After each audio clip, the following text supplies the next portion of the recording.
Hey everyone, so as an actuary, a mathematician and an investment researcher with over 10 years experience, I've always been fascinated by the world we live in. That's what led me to systems theory, as I think it's one of the best descriptions of our world currently. Because in this series I'm going to run through the different elements of systems theory and talk about how you can apply it to your life. So join me, because in this video I'm going to talk about margin of safety or over-optimization. So let's get into it. So I'm going to talk through 7 principles that can come out of margin of safety or over-optimization as an area of systems theory. Principle number 1 is that striving to be 100% optimized for any one situation is extremely difficult. And if you strive to be 100% optimized for different areas at the same time, it can lead to burnout. Put differently, it's impossible to be 100% optimized for all aspects of life. And this was something I learned the hard way, to be honest, because I was trying to be the best in all different aspects of my life. I was trying to be best at work. I was trying to be the best at fitness and health. I was trying to be the best partner. I was trying to be the best family member. I was essentially completely burnt out. And not only was I burnt out, I was extremely frustrated that I couldn't be the best in all those areas. I wasn't living up to my own expectations. And it wasn't until I started to read more about systems theory. I didn't know it was systems theory at the time, but it was basically principles of exercise and fitness. And because your body's a complex adaptive system, those principles are generally systems theory principles. I used to diary sporadically back in 2020, but I wrote down the importance of balance. So the importance of not being over-optimized for any one situation and how that can lead to long-term improvement. So yeah, I think the first thing is to recognize that you can't be 100% optimized for lots of different things. Some people do over-optimize for one situation. I don't know what you'd see like the pro cyclists doing in the peloton. Maybe they're 100% optimized for cycling. But for normal people that want normal lives, or even people that just want good lives, good well-rounded lives, that's typically not an option. Point number 2 is that if you do over-optimize in a specific area, then you typically will neglect other areas. That's why balance is so important. And balance is important because your life changes and your situation changes over time. And also being over-optimized for a particular situation is fragile. And one of the benefits of being balanced across multiple disciplines is that as your environment changes or as your interests change, you can ramp up any particular area and you have a solid foundation. This was a general principle I applied to exercise at the time because I was cycling, running, and doing weight training.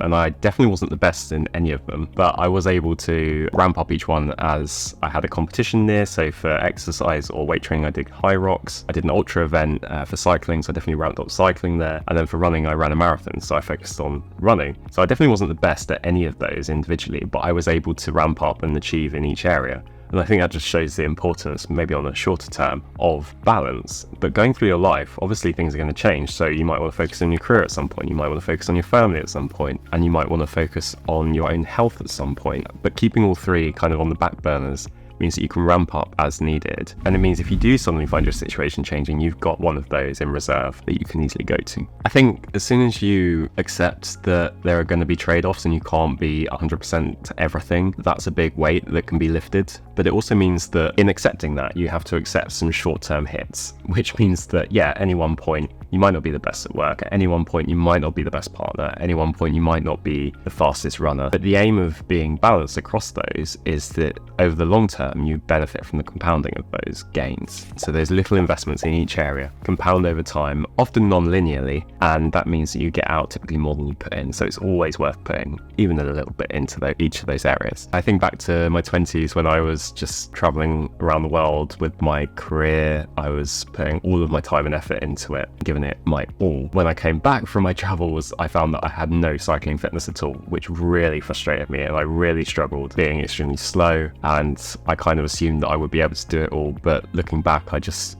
why didn't I give myself a break and allow myself to, not be the best at cycling and recognize that I had prioritized other things and there was going to be trade-offs and I couldn't be the best at everything. So yeah, I wish I'd given myself a break earlier, basically. So point number 4 is this point that life is actually an infinite game. And one of the previous points about how by giving yourself a break and recognizing there's trade-offs, you're not going to be the best in any domain at any one time necessarily. But what is possible is that you kind of compound in each area over time, so that basically at the end of a long kind of period in one domain, but you've got maybe you're like nearly the best in 3 domains. Actually, that's much more satisfying and it leads to a much more well-rounded life. Thinking about this applied to my life as well, I got to the end of my first 10 years in London. I got lots of good sporting achievements, I got a good career, and I got a wonderful family, and I feel very fortunate to have all 3. And it was very much an intention of mine to have all three.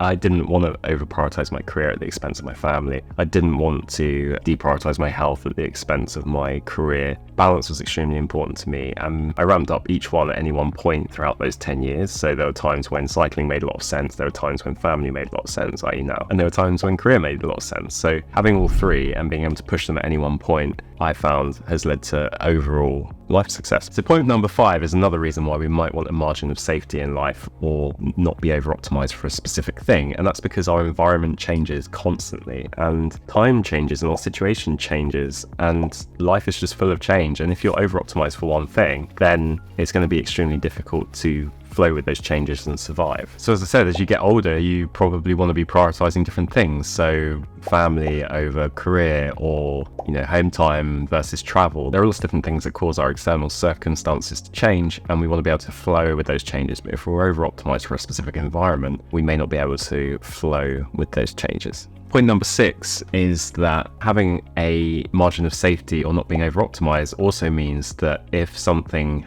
unknown happens, so you may be able to see quite a lot of the environmental changes that are happening around you. As we all know, in a complex adaptive system, there is the likelihood of things like black swans, as Taleb would say, so unknown unknowns. And if you have a margin of safety, i.e. you've built in some redundancy into the system or your system, then you'll be able to deal with those much better. This definitely happened to me during the pandemic, because I think a lot of people who had built their life or over-optimized around their ability to, be outside all the time or be socializing all the time, or drew a lot of their happiness from these particular activities, when they were all taken away, they were extremely upset. Whereas I'd like to think I was a lot more adaptable. I actually saw the benefits of being at home all the time, basically used those to my advantage, and that's what got me into exercise. I was able to save money and just saw all the benefits here. Didn't get too focused on the downside, so I was able to quite quickly adapt to the changing environment. And point number 7 is that all this can be seen quite clearly in the idea of evolution and biology. Let's just go straight into the example where you've got a great white shark. So that is a predator that is 100% optimized for